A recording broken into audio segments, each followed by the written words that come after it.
Libreville abrite du 20 juin au 1er juillet 2023 la 23e session ordinaire de la conférence des chefs d'État et de gouvernement de la CEAC.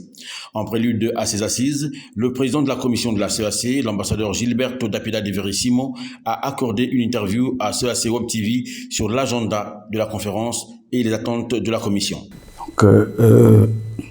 Cette sommet, que c'est ordinaire, c'est la 5e fois que la CEAC et les chefs d'État se réunissent de leur conférence, que l'organe plus haut des instances de la CEAC va traiter particulièrement la situation de financement du processus d'intégration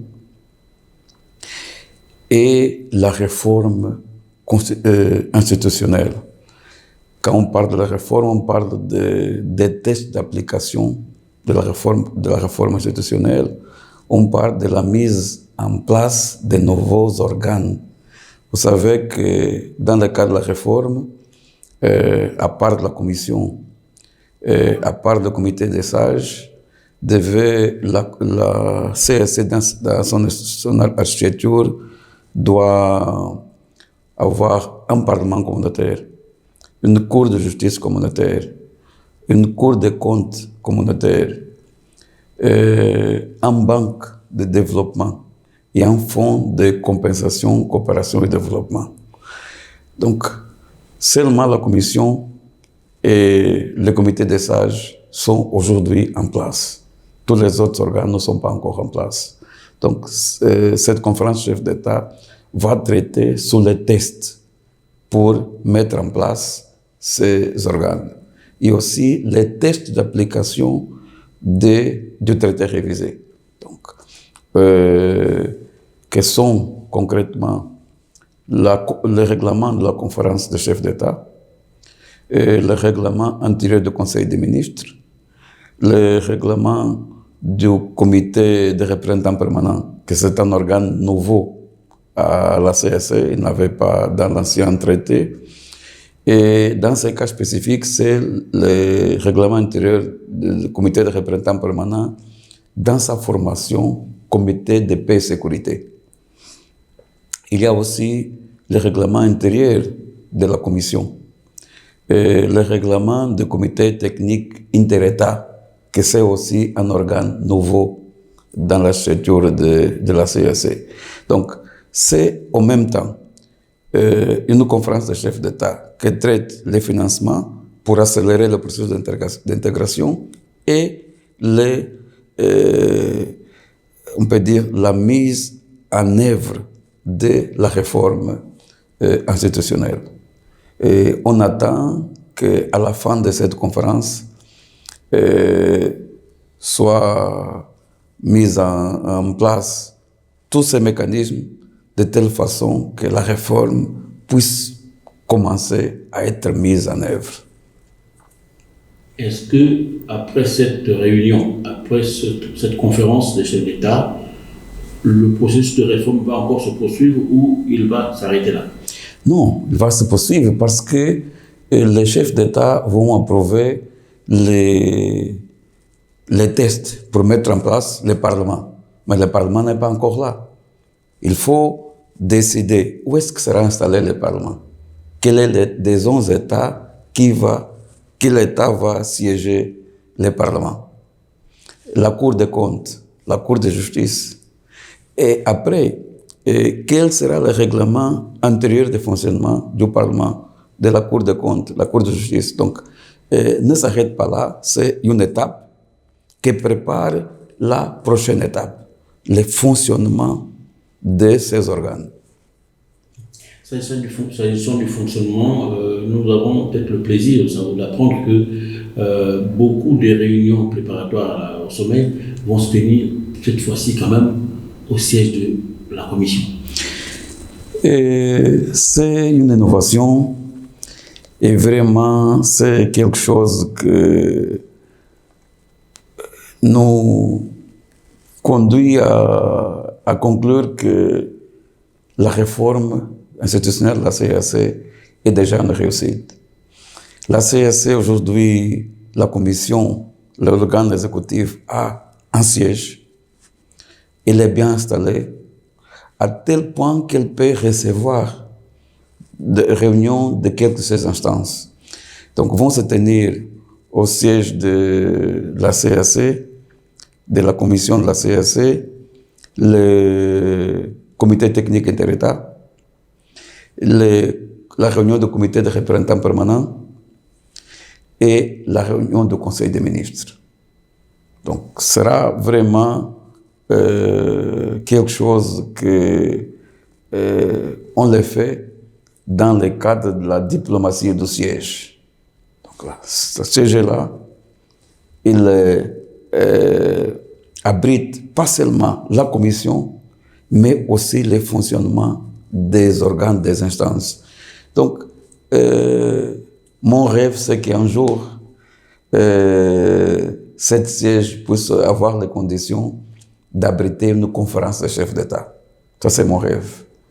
Si on a la possibilité de le faire pendant mon mandat, donc, sera la cerise sur le gâteau, mais sinon, au moins, je vais mettre la pierre pour que ça arrive. Alors, la réussite de ce sommet dépend aussi de l'engagement de votre personnel. Qu'est-ce que vous pouvez lancer comme message à votre personnel, d'une part, et quel message lancez-vous à toute la population gabonaise qui va accueillir leurs frères qui viennent des 11 États membres? Merci pour cette question. La conférence des chefs d'État se fait à différents niveaux, dans différents segments. Donc, nous allons réunir 3 comités techniques spécialisés.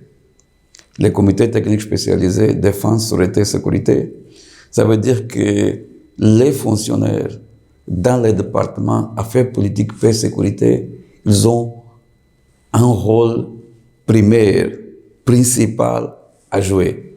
D'abord, pour préparer les documents, qui sont pratiquement déjà préparés, mais après, pour aider dans la conduction des débats.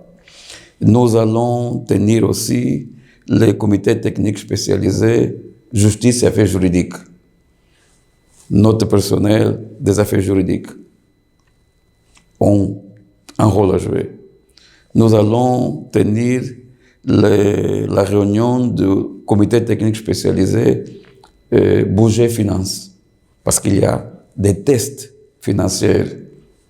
Ça veut dire que soit le contrôleur financier, soit l'agent comptable et tous les personnels qui sont dans cette direction ont quelque chose à dire. Mais tous les départements, les 5 départements de la commission, vont jouer un rôle.